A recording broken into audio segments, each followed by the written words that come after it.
Vous écoutez Rythme, le réseau indépendant de transmission magique.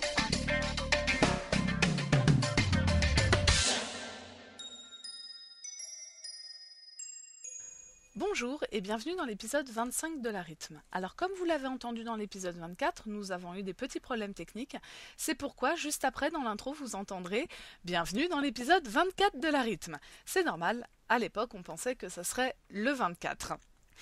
Dans cet épisode 25, vous retrouverez toutes vos rubriques habituelles qui vous avaient cruellement manqué dans l'épisode 24. Merci.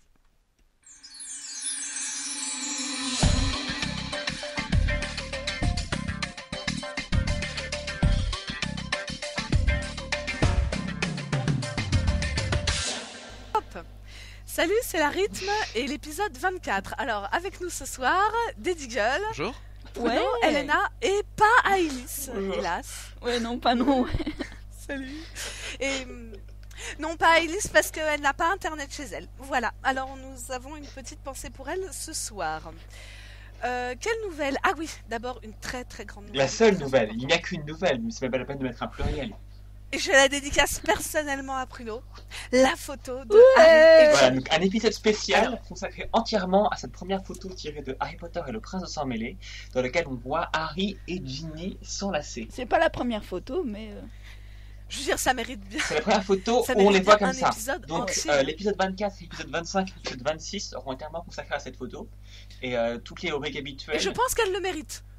Voilà, ensuite pour l'épisode 27, on reviendra à la normale, mais je pense qu'on continuera à parler un peu de cette Voilà. photo. Donc il faut dire que dans un souci d'analyse scientifique, donc l'épisode 24 sera dédié au quart en haut à droite de la photo, le suivant en bas à droite, ensuite nous continuerons avec le bas à gauche dans le sens des aiguilles d'une montre et nous terminerons donc par le haut gauche. Je pense qu'on peut en faire un spécial uniquement pour ses cheveux aussi, c'est important. Après on peut faire éclair radial et le point de fuite, tout à fait. Non, bah, commentons cette photo qui est en tant que telle pas terrible, Je ne te permets soyons pas. honnêtes. Je ne te Hein. permets pas. Mais faut voir le point positif, on peut l'analyser pixel par pixel, on les voit bien les pixels. Carrément, elle est tellement de mauvaise qualité que voilà. Ouais, puis elle est tellement petite qu'il n'y en a pas tant que ça des pixels, donc... Oh là là. Non, mais déjà, lui, il a l'air d'être en jogging, ça ressemble à un faux jogging Adidas, déjà. En plus, ils s'embrassent même pas, elle a pas l'air de sortir d'un Mais match attends, de non, mais on Quidditch. va pas tout le monde Attendez, dire attendez, bisous attendez, dès attendez, la attendez. première Quoi, ils ont photo. rien pour eux. Ouais, on n'est pas sûr que là ce soit au moment où ils vont s'embrasser et que c'est après le match de Quidditch. Ça peut être très bien à un autre moment là, non? C'est vrai que ce serait pas logique que là ce soit la sortie du match de Quidditch et que donc on voit Ginny qui est pas en vêtements de sport et par contre Harry qui lui est en vêtements de sport. Ça marche pas. Elle est trop bien coiffée pour sortir d'un Là, match. genre, Non, mais elle a ils sont- ses petites barrettes, ses boucles d'oreilles et tout quoi. Ils sont en habit moldu là. Elle a le droit de faire du sport avec des boucles d'oreilles. Ils sont Ouais, en habit d'accord, moldu, en d'accord. fait, ça peut être à n'importe Oui, quel ils sont en moment habit et pas moldu. obligé d'être le fameux baiser. Parce que si c'est ça, bah dis donc, je réclame mes sous à la sortie là. Et Hein. Est-ce que ça serait pas dans la salle de Gryffondor? Je pensais je suis en train de regarder le décor, enfin j'essaye. C'est vrai que... Et Tu veux dire le halo flou qu'il y a derrière? on dirait un miroir ou un cadre. Non, c'est avec, l'horloge ouais. des Weasley, je dirais. Mais Ils je sont sais pas pas au ce qu'il y a terrier dedans. là? Moi, j'ai pensé au terrier. Genre, on se retrouve et tout, machin, ils passent tout l'été avec eux. Ah oui, Ouais. oui, tout à fait. Moi, je pensais au terrier. Ouais, ça ressemble à l'horloge derrière. Enfin, vite fait quoi, ça pourrait être ça. D'où les vêtements moldus parce qu'ils sont l'été et tout, machin. Ouais. Ouais, Ah, ouais. Ginny, tu m'as manqué. En fait, vous vous moquiez de moi quand je disais qu'on allait parler de cette photo, mais on a effectivement des choses à dire dessus. C'est une photo Mais très oui. importante. Ouais, mais je crois qu'on va s'arrêter là. Hein. Euh, Très importante. Ouais. Très je importante. sais pas si Attends, on parlera Ginny, 2 elle minutes nous a de toutes même les pas photos fait qui ça. sortiront, mais bon. Elle nous a pas fait sa grande révélation à la Laura Ingalls encore. Elle ressemble toujours à une petite fille de 12 ans.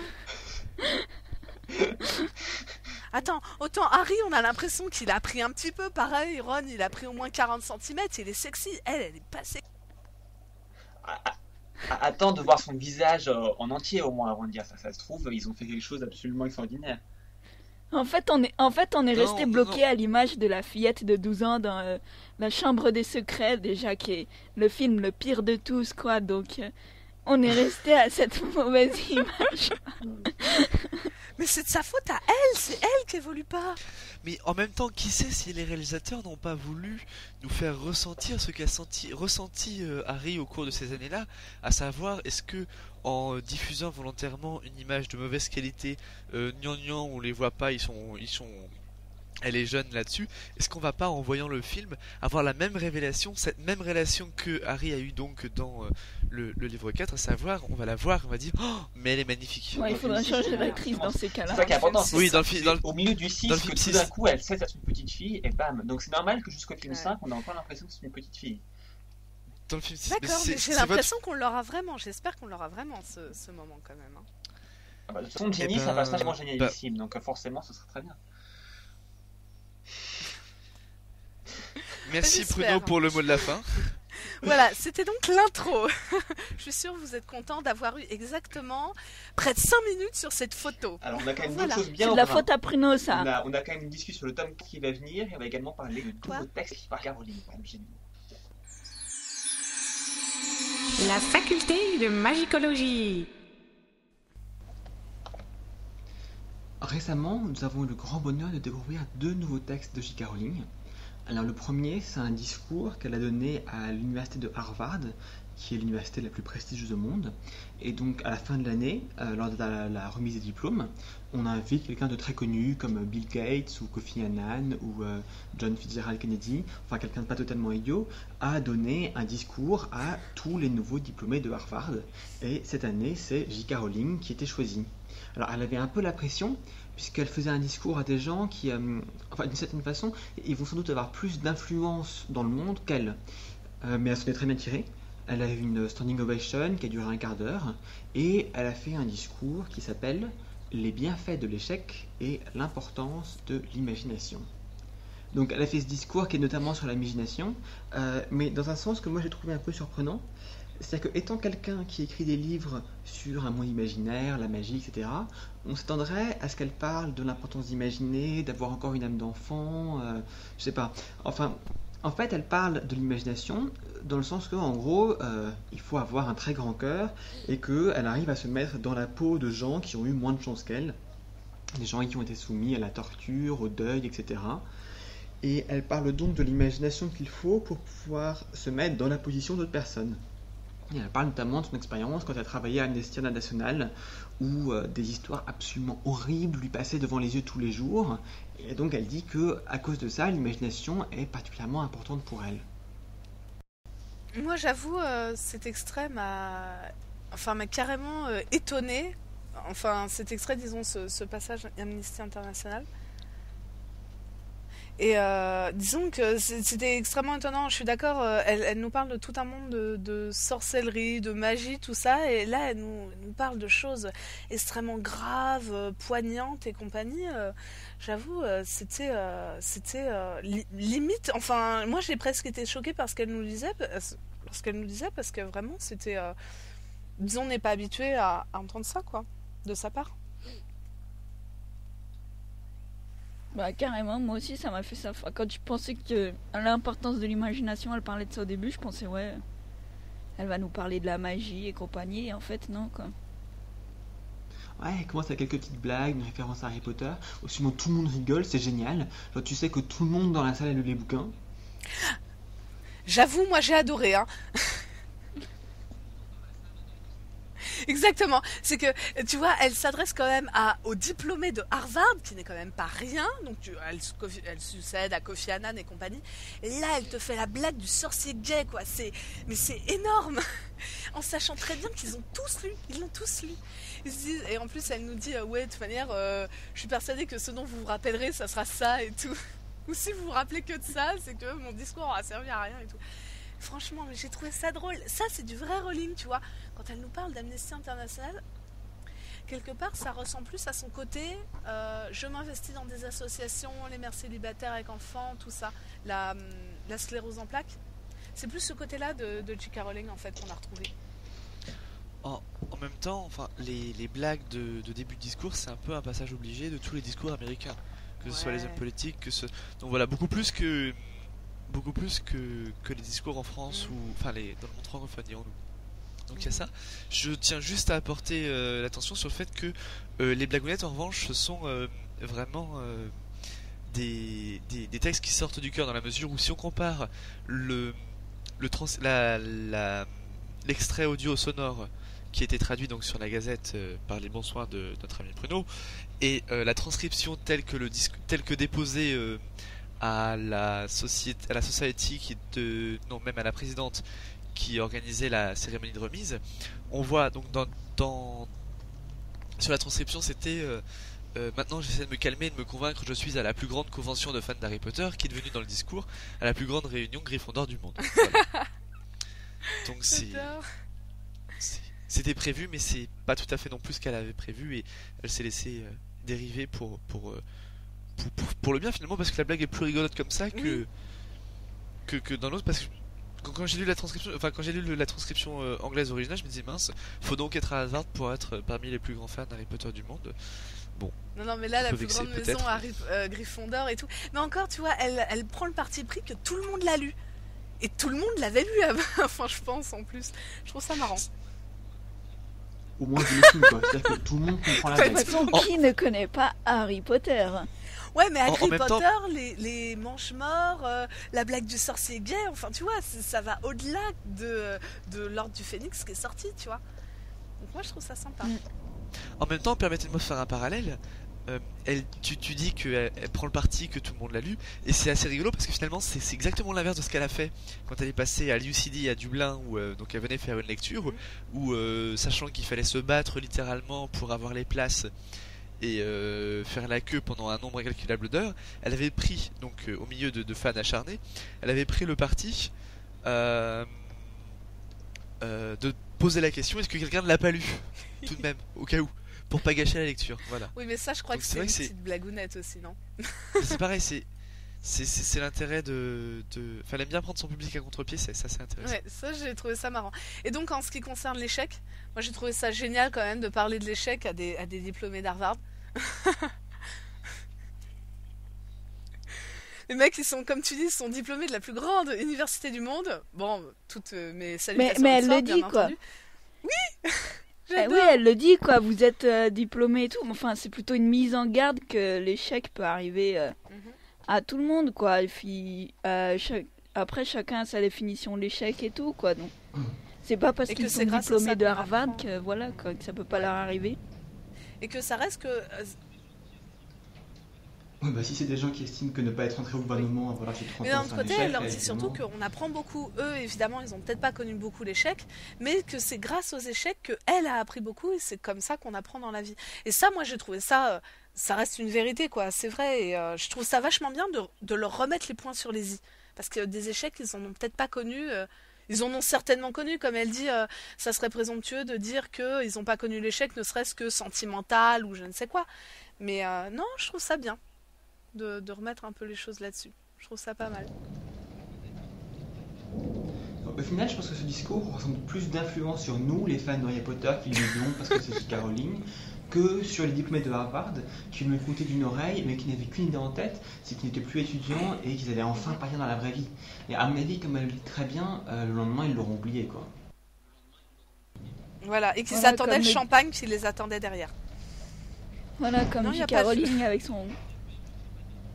À mon avis, il y en a même quelques-uns qui avaient bu un peu de champagne avant, mais bon. Oui, je pense, en tout cas. Mais c'est bien, à mon avis, on l'a peut-être... Vas-y. Non, je disais juste pour finir, je pense que oui, en effet, nous, on va plus le décortiquer, limite, parce qu'on a l'impression de plus la connaître que les diplômés eux-mêmes qui étaient là sur le moment. T'as raison. Ce que je voulais dire, c'est qu'il y a beaucoup de gens qui, en apprenant que c'était Rowling, ont crié au scandale, genre mais pourquoi est-ce que Rowling serait choisi pour donner le discours à Harvard, etc. Mais il faut savoir qu'il y a 2 ans, un des invités, c'était Sacha Baron Cohen, l'acteur qui joue Borat et Ali G, et qui avait fait un discours habillé en Ali G, qui était à mourir de rire d'ailleurs. Ouais, je suis pas fan de Sacha Baron Cohen, mais c'était vraiment drôle. Et puis d'autre part, tu sens que J.K. Rowling, elle cherche à faire son intello. Genre elle a aussi du Sénèque, elle a aussi du Plutarque, etc. C'est pas un truc qu'elle fait d'habitude. Ah oui, c'est vrai, toutes les citations latines, ouais. Genre ouais, vous avez vu, je connais Plutarque, je suis forte, hein. Genre ouais, ça m'a un peu donné cette impression. Bon attends, t'as la culture, vu la culture qu'elle a et vu ses études, bon, oui, elle connaît. Ah oui, évidemment. Genre, quand tu lis les livres, c'est clair que c'est plein de toutes les références littéraires que tu veux. Mais là, elle se met en avant. Genre, si, j'ai une certaine légitimité. Je suis pas juste une fille qui écrit des bouquins pour enfants. Donc elle a déjà essayé de faire son intello et... Donc voilà, elle aime faire son intello. Et d'autre part, tu sens que... Enfin, elle parle à aucun moment d'Harry Potter, quoi. Il y a des blagues au début, mais après, c'est quand je travaillais à Amnesty, quand j'étais étudiante, quand j'ai découvert la vie en général, etc. Donc elle cherche un peu à se démarquer du rôle de la fille qui a écrit Harry Potter, pour plutôt être quelqu'un qui a vu des choses, qui a fait des choses, qui a quelque chose à apprendre à des diplômés de Harvard.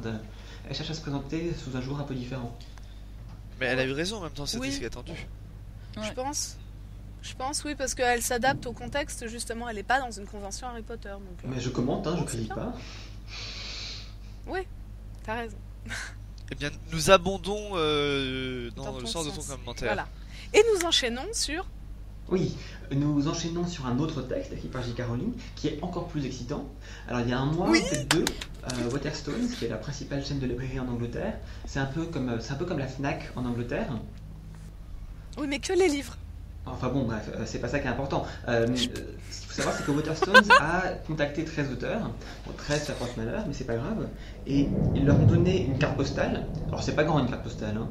Et ils leur ont demandé d'écrire ou de dessiner quelque chose dessus pour que les cartes postales soient ensuite vendues aux enchères. Ils ont demandé à des grands noms, notamment à Doris Lessing, celle qui a eu le prix Nobel de littérature en 2007.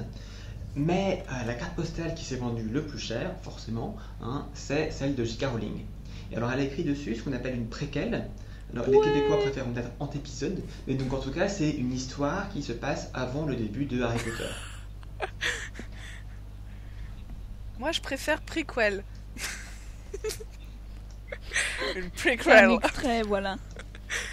Une carte postale.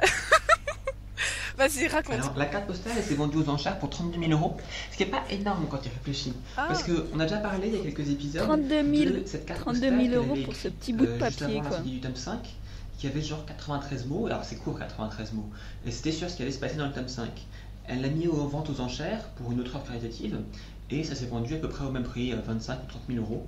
Alors là, pour le coup, cette fois-ci, c'est un truc qui était inédit. En plus, Harry Potter, c'est beaucoup plus gros maintenant qu'il y a 4 ou 5 ans. Et pourtant, la carte postale, elle est partie pour pas très cher. Alors bon, évidemment, il y a eu des gens qui ont été beaucoup cités par les médias, qui disaient « Ouais, ça va se vendre 5 millions, etc. » Mais il y a le prix du secret, c'est qu'on ne connaissait pas le contenu des 93 mots, alors que là on savait qu'une reproduction serait vendue par Waterstones dans l'été. Ouais, c'est ce que je comptais dire juste après. C'est-à-dire qu'on se rend compte que les gens n'achètent pas tellement le truc écrit à la main par J.K. Rowling, mais le truc inédit que personne d'autre ne pourra lire, écrit par J.K. Rowling. Ouais. Comme Biddle le Bard. Ouais, Biddle le Bard, enfin, Biddle le Bard, c'était quand même un peu plus classe que la carte postale, quoi. Ça faisait 160 pages. Oui, des c'est cartes beaucoup plus- semi-précieuses, c'est enfin, beaucoup ensemble, plus- C'était quand même vachement mieux. Mais ouais, c'est l'idée, quoi. Oui, ben là c'est carrément un livre de contes et tout, quoi. Donc comparé à une carte postale, voilà, quoi. Mais je veux dire, les prix là-bas aussi ils se sont envolés, quoi, pendant la vente aux enchères, et parce que justement c'était inédit aussi, quoi. Enfin bon, donc là, vous pouvez acheter un livre qui regroupe toutes les cartes postales. Ceux qui habitent en Angleterre, donc en fait, personne à part moi, désolé. Quand on passe devant Waterstones, je dis ça, j'étais bête. Quand on passe devant Waterstones, maintenant, dans toutes les vitrines, ils ont mis les cartes postales. C'est-à-dire qu'ils ont genre une affiche, 6 cartes postales, une autre affiche, 6 autres cartes postales, et puis une énorme affiche au milieu avec le truc de J.K. Rowling.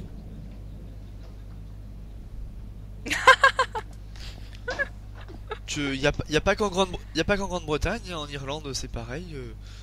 Je ne te permets pas de faire ton britanno-centrisme. Ouais, mais il y a Waterstone à Dublin, c'est pour ça. Bah oui. C'est les mêmes Waterstone. Nous, on aurait un Waterstone en France, ils auraient fait pareil, quoi. Ah bah non, on a W.H. Smith, on peut pas tout avoir. Ah, j'y suis pas allée devant, remarque, parce qu'à la Fnac, y a rien. Hein. Non, à Bruxelles, il y a un Waterstones pour nos amis belges Qui nous écoutent. qui nous De toute écoutent. façon, il y a plus simple que ça. On peut soit acheter le livre, soit aller lire l'histoire sur Internet, La ou boutique. sinon lire la traduction proposée par la Gazette du Sorcier. Oui, la Excellent, sienne. on ne le répétera jamais assez. Oui, il n'empêche que moi, j'ai tenté de le commander par Waterstone et on verra s'il arrive en août, hein, je vous dirai.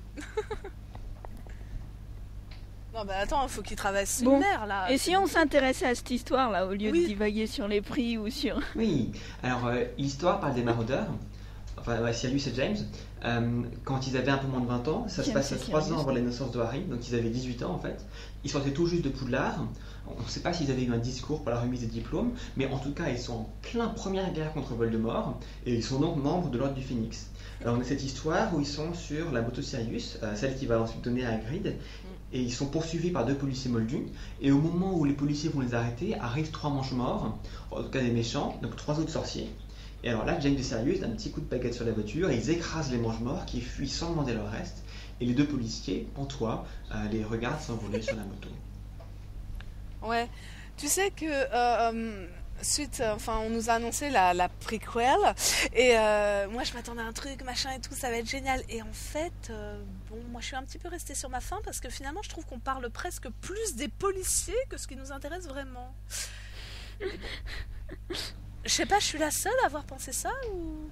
Non, ouais, en effet, il y a beaucoup de descriptions et les policiers tatati, les policiers tatata, et en fait, ouais, à part 2 ou 3 blagounettes de James et Sirius. Voilà, tu vois, les mecs, descendez de votre moto. Oh, il a fait un signe bizarre. Oh, j'ai mon gros ventre qui passe pas entre le mur et je pète le rétroviseur. Je veux dire, on s'en fout un peu. Hein. Oh putain, franchement, non mais c'est qu'à la base, moi, tous les passages moldus et tout, je suis pas fan, tu sais, toutes les histoires avec les Dursley et tout, je suis pas fan, mais non, je suis un petit peu restée sur ma faim quand même, j'avoue. Non, mais on retrouve bien le style de J.K. Rowling, là aussi, avec les bruitages, là, quand la voiture, Ouais. elle fait chlong, bon, crunch, ou des trucs dans ce genre, ouais, avec les... On imagine bien le policier passer entre le mur et la voiture en train d'arracher le rétroviseur et tout, quoi. Ça, c'est vrai bien qu'on du style s'imagine à très J.K. bien. Rowling. Ouais. Mais ça parle pas assez de sorciers pour nous. Bah oui. On aurait voulu en apprendre vraiment des choses sur je sais pas moi, leur relation d'amitié entre deux, de concrètement la guerre, comment c'était à ce moment-là et tout, et pas la vie de l'autre gros policier qui casse un rétroviseur. En même temps, en 800 mots, tu vas pas avoir une monographie sur la première guerre contre Voldemort. Hein. Non, mais genre des petits détails, genre hop, t'apprends un truc. Là, franchement, on n'apprend rien sur l'histoire. Ouais, on n'apprend rien, mais c'est même fait exprès. Elle a essayé de faire un truc. Ah, oui. En fait, tu vois, on parle de préquel, mais en fait, tu peux prendre quelqu'un qui a jamais entendu parler de Harry Potter et il peut quand même comprendre ce qui se passe et trouver ça sympa. Alors, bon, c'est vrai qu'elle aurait pu faire genre une fiche biographique sur James et Sirius, et ça aurait été sympa pour les fans, mais personne d'autre. Et en fait, ce coup-ci, c'est pas nous son public.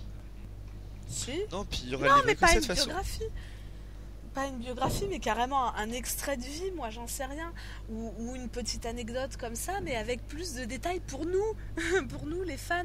Et pas un truc justement qui est bateau et qui aurait pu être écrit n'importe quand, par n'importe qui. Et oui, c'est limite, ça aurait pu être écrit par n'importe qui. La seule référence à ce qu'on connaît déjà, ouais, c'est les mange-morts qui sont même pas cités en tant que tels et tout, c'est la moto. C'est ça la vraie référence. Bah, il y a quand même des noms. James et Sirius, Ouais, c'est des références mais claires. c'est tout, tu vois. Et bon, je pense que, par contre, que c'est entièrement voulu de sa part, pour bien dire, je n'écris pas une prequel de Harry Potter, hein. Je pense que c'est tout à fait voulu, parce que de toute manière, elle calcule tout sur sa saga, donc c'est sûr. Mais j'avoue, je suis restée sur ma faim. Moi, je sais veux pas un que j'en t-shirt. voulais plus. Moi, je veux un t-shirt Ouais. comme ils ont Sirius et James, avec le petit oiseau doré. Ouais, un grand oiseau doré. Mais c'est un vivet doré, non? Enfin, moi, quand j'ai lu ça, je pensais à vivet doré. Il y en a sur le forum qui disent phénix. Ouais, je pensais aussi à un vivet doré, mais en fait, le coup du t-shirt de l'Ordre du Phénix, c'est beaucoup plus compréhensible. Ah, j'avais pas pensé à ça, parce qu'en fait, ils portaient tous les deux des t-shirts décorés d'un grand oiseau doré. Donc, enfin, sur ta traduction, en tout cas, il y a grand oiseau doré. Donc moi, j'ai tout de suite pensé à un Ouais, phénix. effectivement, Phénix, c'est plus Pareil. logique. Ouais. Moi, j'ai pensé, je sais pas, oiseau doré, donc vivet doré, donc Puis c'est Quidditch. petit le Vivet. S'il y a bien un truc qui est pas grand, c'est le Vivet. Oui, mais peut-être qu'il était fait, mais en gros plan. Voilà, il était en super gros sur le t-shirt. Ouais, Et il est mais non. pixelisé sur le t-shirt. C'est cela, oui. Non, mais bon, ouais, moi je pensais au phénix, mais ouais, peut-être carrément des t-shirts de l'ordre du phénix. Comme les autres, ils ont des super capes de mange-morts. Eux, ils ont des super t-shirts qui ressemblent à des t-shirts de groupe de rock. C'est classe quand même. Ouais, j'en vois un t-shirt comme ça. Ouais. Toi, tu dis D'accord, ouais on va alors se que t'es au commander des CFLM. Mais non, j'y suis plus en ce moment. Bref, c'est une autre question. Ouais, non, mais un oiseau, c'est classe. Un oiseau doré. Ouais, donc voilà, on apprend quand même ça, quel t-shirt. Tu peux être content d'avoir appris ça. Et puis on apprend surtout que c'était des Fred et George, quoi. Alors, enfin, on savait déjà, vu Oui. ce qui avait été raconté. Même, je crois que c'est Dumbledore qui les compare à Fred et George. Ouais. Ouais, je crois. Ou Rusard. Ouais, Dumbledore, Je sais Rusard, plus, ou ouais. McGonagall, enfin bon, quelqu'un les compare à Fred et George, et là on voit pourquoi. Ils sont en pleine guerre, et pourtant ils passent leur temps à déconner. Ah non, mais c'est très bien. Mieux vaut en rire qu'en pleurer, tu sais. Hein.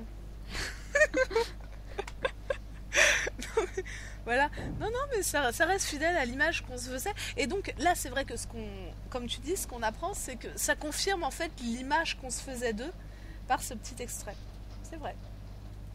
Donc voilà, ouais, c'est une petite anecdote en fait. Alors, il y a le moment que tout le monde cite en fait, c'est quand le policier les arrête et il hurle « Tes noms !» Sous-entendu « Je veux vos noms !» Et là, Sirius joue au petit malin, il dit « Eh bien voyons, il y a Wilberforce, Bethzabé, Elvendorf, et il est donc en train de nous sortir des noms sorciers totalement au hasard. » Alors moi, ce que j'attends avec impatience, c'est que je pense que dans tout 9 mois, on va commencer à avoir des bébés qui vont naître, ouais, donc des nouveau-nés, et que les parents vont les appeler Elvendorf ou Wilberforce. Non, je m'attendais à ce qu'on ait un mot sur le site de Rowling pour qu'elle nous explique qui c'est, quoi. Si c'était juste des collègues de Serpentard ou est-ce que c'est des sorciers célèbres? Je sais pas. Bah, Wilberforce, c'est une référence au mec qui a fait que l'esclavage était aboli en Angleterre. Bethzabé, c'est un personnage biblique. Elvendorf, par contre... Ah ouais, bah tu vois, déjà, là, j'ai de l'explication. Ce que tu m'expliques, c'est bien. Ouais, Bethzabé, c'est un personnage biblique qui n'a pas été très sympa avec son premier mari, Uri le Hittite. Genre, elle l'a trompé avec le roi David. Il faut pas appeler ce qui, un au bébé final, a comme ça. abouti à sa mort, donc la mort du mari. Wilberforce, donc, c'est un homme politique anglais qui, enfin, tu vois, je pense que J.K. Rowling doit l'admirer parce que, enfin, il a aboli l'esclavage, quoi, c'est quand même pas mal. Ok, alors, message. D'accord. Message pour nos auditeurs et auditrices. N'appelez pas vos bébés comme le deuxième, là, le biblique, parce qu'il a pas l'air sympa. Faut pas appeler les bébés comme ça, hein, d'accord? Bon. C'était tout. Sur ce passage était très bien, ce prequel de Harry Potter. La faculté de magicologie. Alors, dans cette rubrique, nous allons parler de nos passages préférés et détestés de Harry Potter et la Coupe de Feu. Voilà, comme vous avez un petit peu l'habitude depuis 3 épisodes. Alors, pour commencer, évidemment, on va parler de nos passages préférés, pour ensuite pouvoir descendre le livre, même si c'est un de nos préférés. Elena, vas-y, parle-nous de ton passage préféré. Alors bah moi c'est au début, comme toujours, avec la présentation du monde sorcier, sauf que là bah, c'est la Coupe du Monde de Quidditch. Donc en fait c'est un peu tout le début de quand les Weasley avec Harry et Hermione y partent et qui atterrissent là-bas dans le terrain et puis enfin dans le camping et qu'il y a les tentes et tout, que c'est le bazar, le moldu là complètement, il est à moitié taré déjà parce que les sorciers le rendent fou et tout. Ouais. Et toute l'ambiance déjà sur le camping et tout avec les tentes et tout, les petits gosses qui s'amusent avec des petits balais, des trucs dans ce genre. Et ensuite bien sûr bah, le match de Quidditch. C'est le meilleur match du bouquin, quoi, de toute la saga même, c'est le truc qui fait 10 pages et c'est trop bon, quoi, c'est du Quidditch à l'état pur. Hein. Avec du Victor Crumb en grande forme. Ouais, puis avec Lynch qui arrête pas de s'écraser par terre et tout, puis à la fin, là, quand même, le petit suspense, la Roumanie a attrapé, la Bulgarie, pardon, a attrapé le vif d'or, donc Crumb qui attrape le vif d'or, mais c'est l'Irlande qui gagne et tout, et voilà, quoi. C'est trop bon, quoi.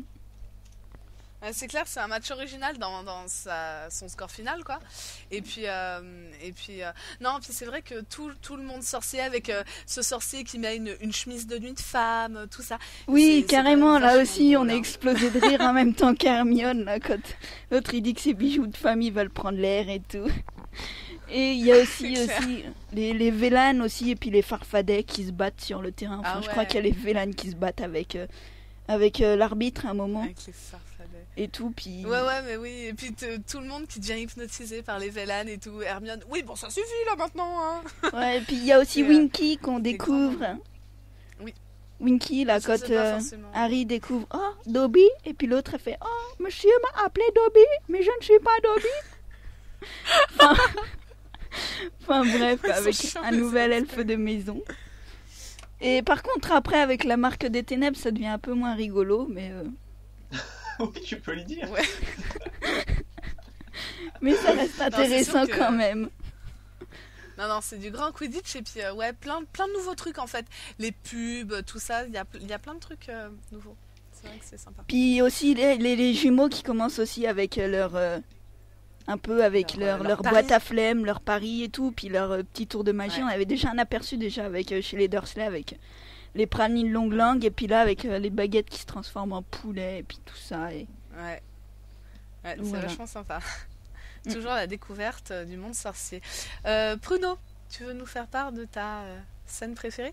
Ma scène préférée, alors Ou tes scènes c'est préférées? plus un personnage en fait, d'une façon générale, c'est donc Maugrey Folleuil qu'on découvre ici, et surtout les cours avec Maugrey Folleuil. Même si évidemment c'est pas le vrai Maugrey qu'on voit tout au cours du livre, qu'on voit juste un imposteur, il est absolument génial dans sa façon de réagir, qui est totalement dans un autre monde. Donc entre ses vigilance constante à tous les cours, Ouh. quand il Je viens quand d'avoir il- peur, moi. Vas-y. le moment où il transforme Drago Malfoy en fouine, quoi, qui est absolument mémorable aussi. Oh oui, ça c'est vraiment un grand moment. Hein. Et Ça, ça c'est mérite génial. d'être souligné. Mais que faites-vous de Folleuil? Écoutez, j'enseigne. Hein? Vous enseignez quoi? C'est un Mais élève? ce n'est pas un élève. Ah bon? Ah oui, elle est énorme celle-là. Hein. Et puis d'autre part, j'aime beaucoup en fait son cours sur les sortilèges impardonnables, parce que c'est là qu'on découvre les sortilèges impardonnables, donc qui sont, enfin je trouve que surtout l'Imperius était particulièrement bien trouvé, et donc comme on le voit comme on voit Maugrey l'essayer sur les différents élèves, on voit ce que ça fait effectivement. Et quelque part, on comprend un peu mieux aussi ce qui s'est passé pendant toute la Première Guerre, où donc il y avait les Mange-Morts qui lançaient des Imperius à tout le monde. Et c'est vrai que pendant 3 tomes après, moi je me suis demandé qu'est-ce que ça fait, comment on fait pour commander quelqu'un. Et donc c'est que dans le tome 7 que Harry lance enfin un Imperius et qu'on sait comment ça marche du point de vue de celui qui a lancé le sortilège. Mais donc voilà, ce cours j'étais très fan, même si bon c'est pas particulièrement drôle, hein, on y voit des choses qui sont pas sympas, mais je trouve ça très bien écrit. Et puis bon, avec son œil de verre et qui voit absolument partout, il est génial de toute façon.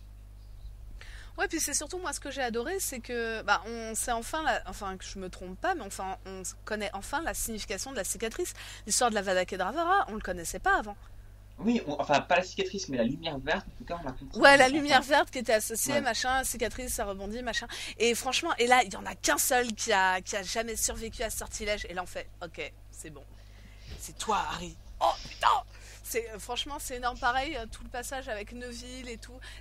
Franchement, ce cours est super. Il est super. Ouais.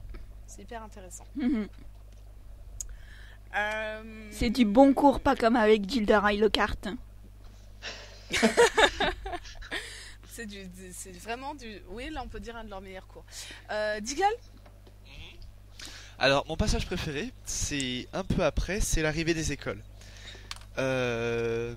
En fait, c'est l'arrivée des écoles, mais c'est tout à fait dans la lignée de ce que je disais pour le tome 1. Mon passage préféré, c'était le chemin de traverse. Pourquoi? Parce que ce sont, comment dire, des moments avec énormément d'informations sur le monde de la sorcellerie, où on découvre d'autres écoles, d'une part, d'autres us et coutumes, comment ils s'habillent, comment ils réagissent.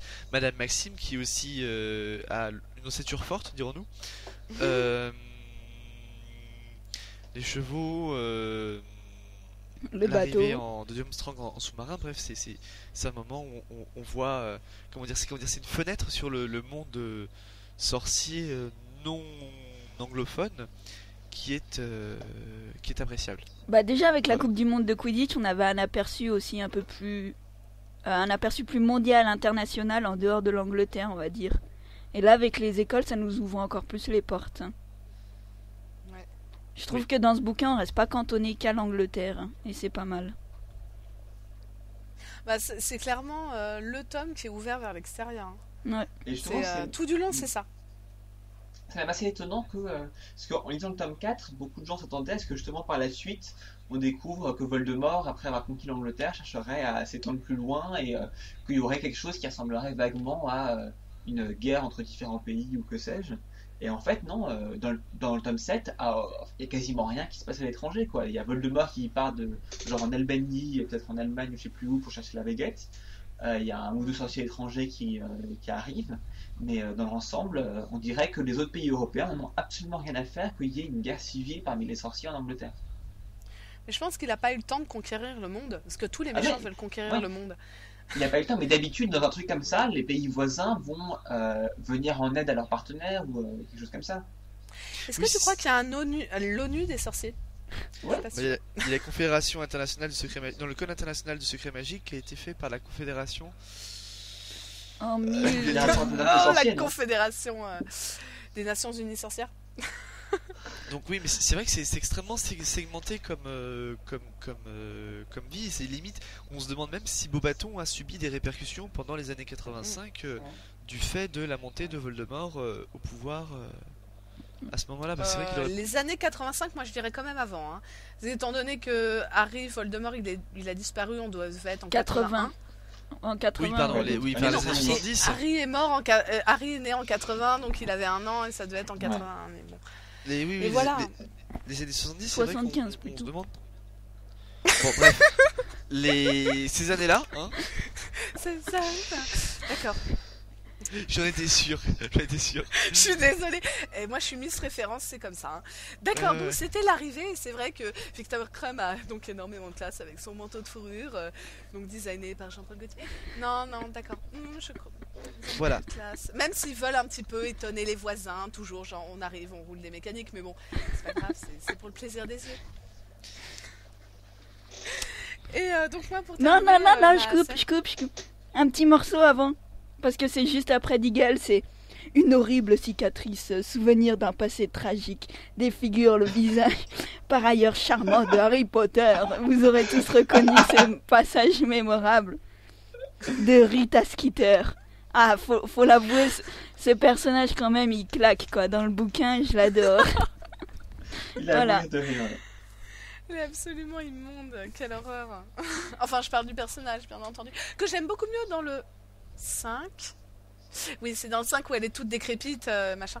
Elle est nettement mieux, finalement, plus humaine. Et donc voilà mon passage préféré. Donc moi, c'est au niveau de la première tâche. Et c'est quand, à partir du moment où Harry se retrouve dans la tente, qu'il est... complètement en panique, même avant quand il s'entraîne pour le sortilège Axio parce que c'est un boulet qu'il n'arrive pas à le maîtriser, qu'il demande à Hermione et tout. Et là, moi, je panique encore plus avec lui et tout. Je dis, oh, mais comment il va faire, ça va être horrible et tout. Et là, il arrive à la première tâche. Et il assure, mais comme un dieu, quoi. Il se sert de son balai et tout, parce que c'est un super joueur de Quidditch, alors que Kron, mais quel minable, il y pense même pas. Et franchement, j'étais tellement contente pour lui. Ah là là, mais c'est pour ça, et quand à la fin, quand tu lis la fin de cette tâche, qu'il est à peine blessé, qu'il retourne sous la tente, qu'il y a ses potes qui arrivent, et là tu fais waouh. Il se réconcilie avec Ron. Ron. Soulagé pour lui, quoi. Il se réconcilie avec Ron, mais la cerise sur le gâteau, c'est trop bien, quoi. Et franchement, mais là, t'es soulagé, là, tu fais oh mon dieu, il s'est pas ridiculisé, il a été trop fort, mais j'avais trop peur pour lui. Hein. Je sais que il y en a beaucoup, et notamment dans le courrier des lecteurs, il y a des gens qui m'ont dit ouais, mais de toute manière, dès qu'on a su qu'il faisait partie des champions, on savait qu'il allait tout réussir. Mais alors, mais moi, mais pas du tout, quoi. Mais comme je disais à cette auditrice, enfin auditrice, elle se reconnaîtra. Comme j'ai dit, moi, je crois que je suis très influencée par la culture japonaise et par les dessins animés qu'on regardait quand on était gosse.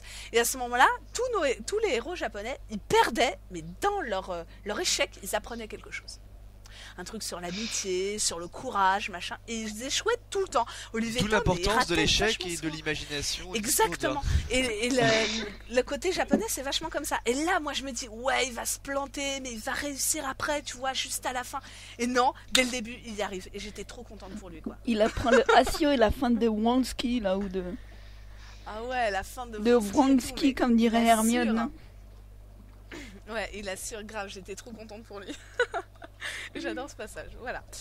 Donc maintenant qu'on a détaillé tous Encensé. nos passages préférés, voilà, exactement, qu'on l'a encensé, nous allons descendre ce livre pourri. Non, Alors, arrête, qui il veut est trop commencer bien. Mais je sais, je dis ça pour la provoque. Je sais qu'en plus, je crois que c'est ton préféré, non? Oui, c'est mon préféré, c'est pour ça. Voilà, c'est ça. Mais je vais commencer par des Diggle. Dis-nous ce que tu veux. J'aime pas le début. Zut. Pourquoi? Simplement parce que, alors, le 4, en fait, c'est un livre assez particulier dans le contexte par Harry Potter, dans la mesure où c'est le premier où on a commencé à avoir la médiatisation du livre. C'est-à-dire que c'est le premier livre où l'été d'avant, les éditions ont été refaites. De la PLV a été envoyé, donc des publicités lieux de vente, donc les cartonnages et les petits trucs à suspendre ont été envoyés dans les librairies. Bref, c'est vraiment le début de la médiatisation. Warner Bros venait de racheter les licences. Et d'ailleurs c'est cette année, donc 2000, où on a vu apparaître le sigle Harry Potter, donc tout en éclair avec la police, patati patata. Donc je me demande si volontairement ou involontairement, de sa propre initiative ou sous l'influence de ses éditeurs, elle n'a pas fait en sorte qu'on puisse commencer le 4, qu'on puisse commencer la série au 4. Ce qui fait que le début du livre est d'une lourdeur absolument innommable, avec des rappels, j'en ai pas en tête parce que ça me... Car Harry était un sorcier. Quand il avait 1 an, un méchant sorcier qui s'appelait Voldemort avait tué ses parents, mais il n'avait pas réussi à le tuer, machin du tout. Harry avait 1 an le soir où, ouais, voilà, blablabla. En fait, je m'en souviens parce que il y a le premier, ou un des premiers top bottom qu'on avait fait comme ça, c'était quand on avait parlé de nos salles préférées étaient testées dans l'ensemble de la saga, juste avant la sortie du tome 7, donc il y a bientôt 1 an. Ça ne nous rajeunit pas. Et j'avais choisi ça comme moment de dans toutes les sagas parce que c'est clair que t'en as trop marre. Je veux dire, toi, quand tu lis les 4 tomes à la suite, parce que moi, quand j'ai lu le tome 4, j'avais lu le tome 3 la veille, le 2 l'avant-veille et le 1 le jour encore avant. Donc, je les avais assez frais en tête. Et t'arrives et on te rappelle pour la 3e fois de suite en plus que Harry est un sorcier et que le Quidditch ça se joue comme ça et que je sais pas si on te rappelle Harry du Quidditch, mais tout le reste on te le rappelle quoi. Et c'est vrai que t'en as vraiment marre à la fin. Alors voilà. Et heureusement dans le tome 5 elle le fait plus parce que sinon. Oui, on en l'aurait trippé.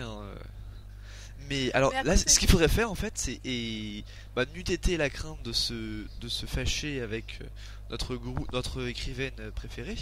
Il faudrait faire la même chose que ce qu'ont fait les fans de Star Wars avec l'épisode 1. C'est-à-dire que quand ils ont remonté l'épisode 1 sans Jar Jar Binks. C'est vrai? Ouais, ça existe. Ils se sont fait poursuivre par Lucas, mais ça a été fait, ouais. Faut absolument que je le trouve.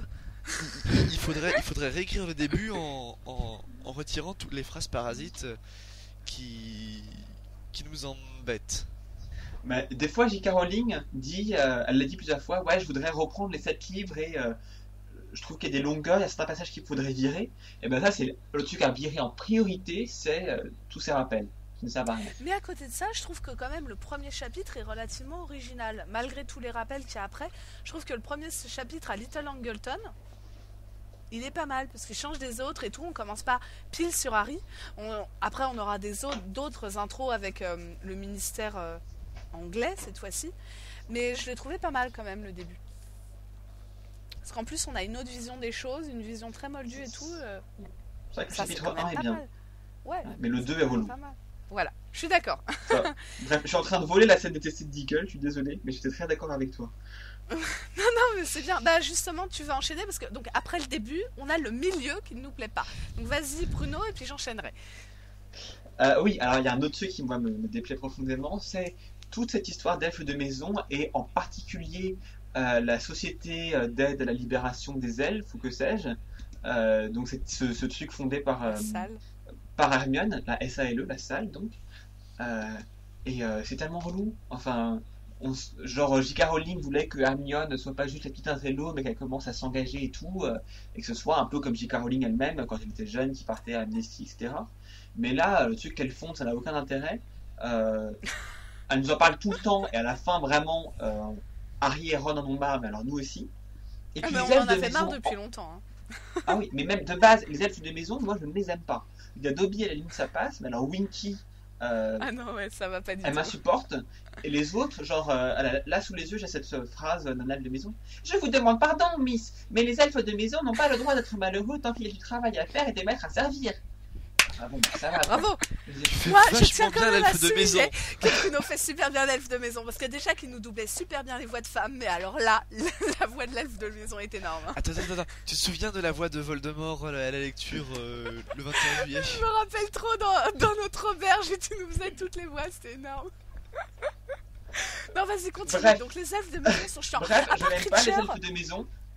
je trouve que leur façon de se comporter n'est pas intéressante. Je trouve que c'est pas des personnages intéressants, quoi. Quand tu les regardes, tu sens rien envers eux, alors que tu es censé avoir de la pitié, tu es censé se dire ah oui vraiment c'est dur ce qu'on leur fait, ou au contraire ouais enfin en même temps ils nous bien cherché ou que sais-je, mais au final tu ne ressens rien, tu as juste envie de sauter les passages. C'est un peu comme Alice avec Hagrid, moi c'est les ailes de maison.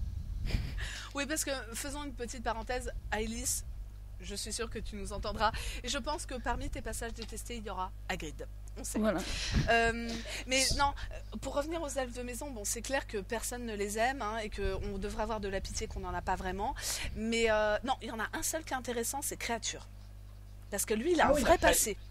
Oui, Créature est très intéressant, mais là je parle de ce qu'on voit dans le tome 4. Dans le voilà, tome 4, mais dans le tome 4, ouais. Même Dobby, il lui arrive pas grand chose, alors que Dobby, dans le tome 2, il est pas mal, dans le tome 7, il est bien. Là, il sert à rien. Dans le tome 7, il a un grand moment, Dobby. Ah oui, il meurt. Le moment où il meurt. C'est pas drôle. Moi, j'étais pas triste quand il meurt. Enfin, je sais pas, on en reparlera, mais. On en reparlera. Bref. C'est le seul moment où j'ai pleuré dans le tome 7, c'est quand Dobby est mort. C'est mignon.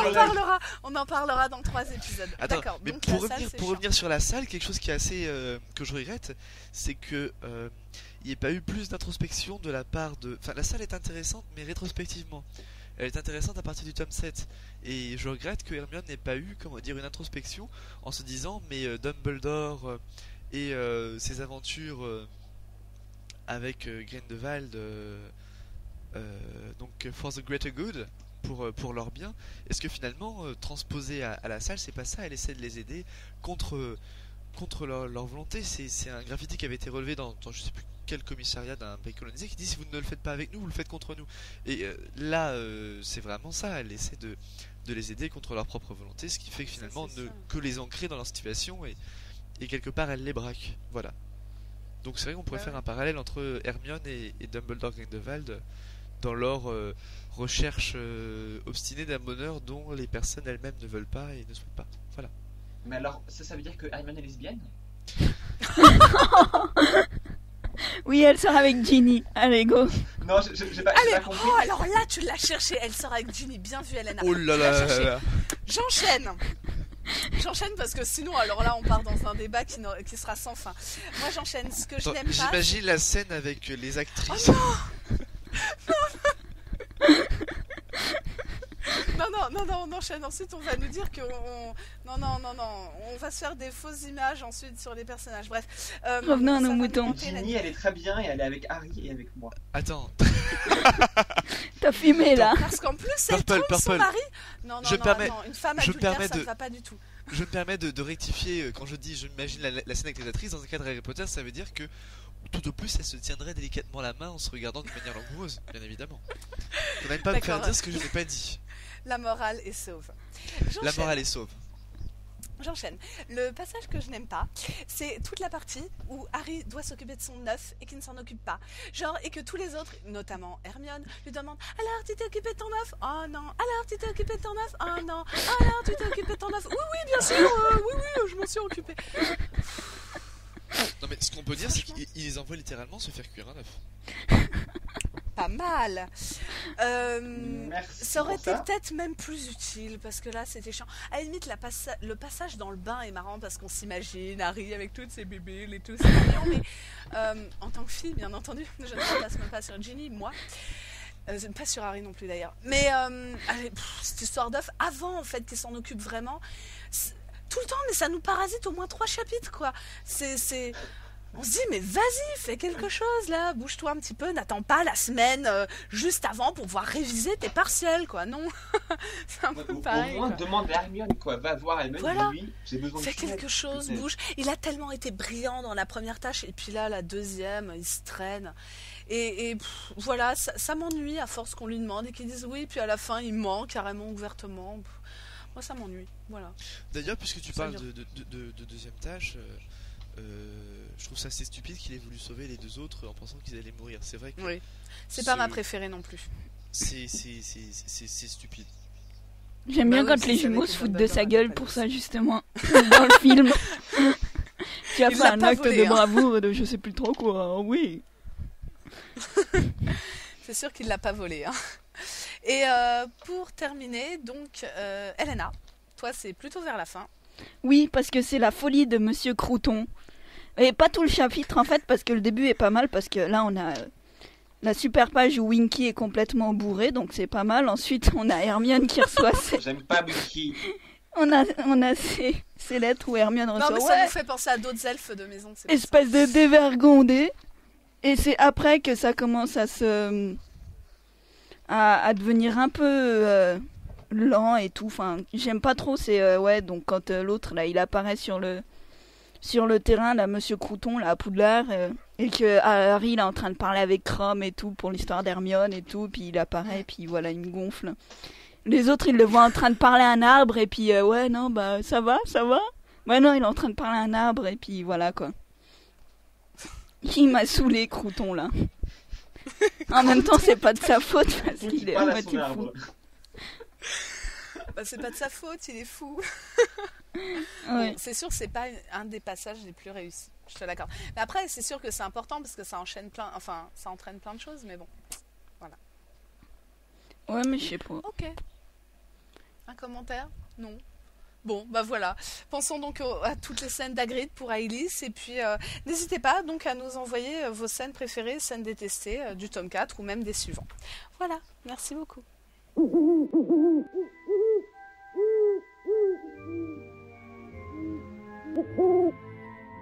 Le courrier des lecteurs. Bienvenue dans la rubrique Courrier des lecteurs. Alors, comme nous vous l'avions dit dans les épisodes précédents, nous attendons donc vos passages préférés et détestés des différents tomes. Une auditrice qui se reconnaîtra nous a donc fait partager sa scène détestée et sa scène préférée du tome 4. Alors pour sa scène détestée, une fois n'est pas coutume, je vais commencer par celle-là. Elle nous dit que c'est le manque de surprise à partir du moment où l'on sait qu'il va y avoir un tournoi des 3 sorciers. Cette auditrice se doutait absolument que, ça y est, Harry allait être choisi pour représenter Poudlard. Même si elle a eu plutôt une surprise quand la coupe a annoncé que c'était Cédric Diggory qui allait représenter l'école, voilà, quelques chapitres plus tard, ça y est, à partir du moment où la coupe redevient rouge, qu'on voit ces grandes flammes, ça y est, c'est bon, c'était pour lui. Donc finalement, c'est un peu, voilà, on a l'impression de déjà savoir avant même qu'on le lise. Donc voilà, une petite déception pour l'auditrice. Et au contraire, là, pour sa scène préférée, donc c'est justement le moment où Harry s'accroche à la coupe de feu à la fin de l'épreuve du labyrinthe. Et oui, parce qu'à ce moment-là, elle n'a pas pu s'arrêter de lire. Je pense qu'elle est loin d'être la seule, moi, idem. Et puis vous aussi, j'en suis persuadée. À ce moment-là, on ne peut plus s'arrêter de lire. Qu'il soit 9h du soir ou 2h du matin, il n'y a rien à faire, on ne peut plus s'arrêter. Voilà, et là, on tombe dans vraiment le grand Potter, mais c'est pas seulement la fin du 4, c'est je dirais quasiment la fin de chaque tome. Mais avec, bon, certaines différences selon ses préférences, avec la fin du tome 3 ou la fin du tome 5 dans le ministère de la magie. Mais là, le 4, on peut dire qu'elle a fait vraiment très fort à partir du moment où Harry est transposé dans le cimetière. Puis toute la fin avec Voldemort, puis les Manches-Morts qui arrivent, puis Harry qui revient, puis Maugret, puis toute la fin, puis la fameuse discussion avec Dumbledore, tout ça, on ne peut pas s'arrêter, quelle que soit l'heure. Donc je partage entièrement cette scène préférée avec notre auditrice. N'hésitez pas vous aussi à nous faire part de vos scènes préférées détestées sur les tomes dont on a déjà parlé ou sur le tome 5, comme ça on se fera un plaisir de passer dans l'épisode, de faire partager avec tout le monde vos scènes préférées détestées. Merci.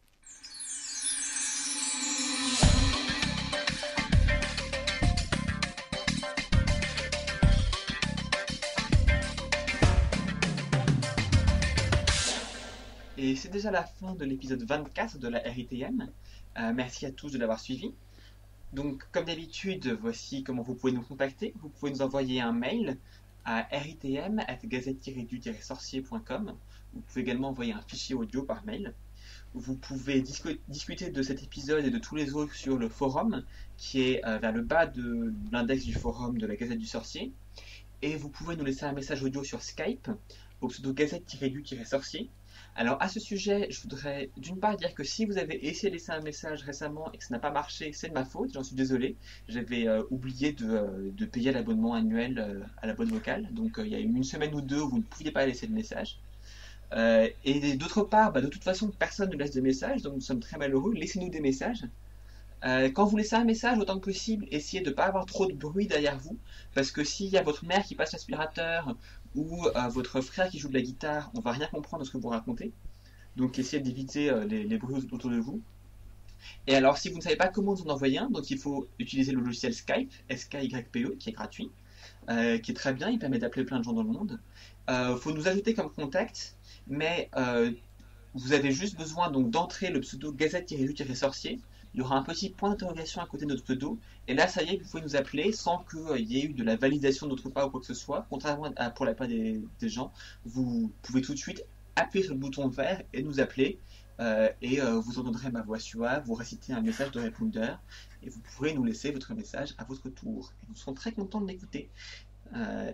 Si le son est suffisamment bon, on sera ravis même de le mettre dans l'épisode suivant. Donc comme ça, tout le monde entendra votre voix à votre tour. Voilà. Ceci étant dit, donc, avec nous avions pas Ailis, par contre nous avions Purple Marie. Salut. Elena. Au revoir. Deadigle. Au revoir. Et moi-même, Pruno. Et on se retrouve très bientôt pour l'épisode 25, dans lequel on parlera du tome 5. Et avec un peu de chance, on aura enfin une bande-annonce. On croise les doigts. Je sais pas pour vous. Alors là, moi, je sais pas, la bande-annonce, ça fait genre 3 mois qu'on l'attend. Quand est-ce qu'ils vont nous la sortir? On sait déjà que le film sera en novembre, donc on peut espérer que pour début juillet, on ait au moins une bande-annonce, quoi. Un film en novembre, on aurait dû l'avoir début mai, quoi. Si ce n'est en avril, la première bande-annonce. Donc là, ils sont très très en retard. Ils lambinent. On veut pouvoir voir le vrai bisou entre Harry et Ginny et ce genre de choses. Tu rêves, ça sera pas dans la bande-annonce. Sur ce, gros bisous à tous. Ou alors, ils évitent de faire comme dans le 4 où ils nous avaient trop donné de bandes-annonces et de photos et tout, et là ils font tout le contraire. Ouais, ils sont relous, hein. Quand on en a trop, on n'est pas content, et quand on en a pas assez, on n'est pas content non plus. Mais on va en avoir des bandes bandes-annonces. Crois, si vous nous écoutez, envoyez-nous une bande-annonce avec un baiser Harry Ginny. Tu rêves, c'est dans tes rêves. Écris à la Warner. Allez, ciao. À bientôt. Salut. Au revoir.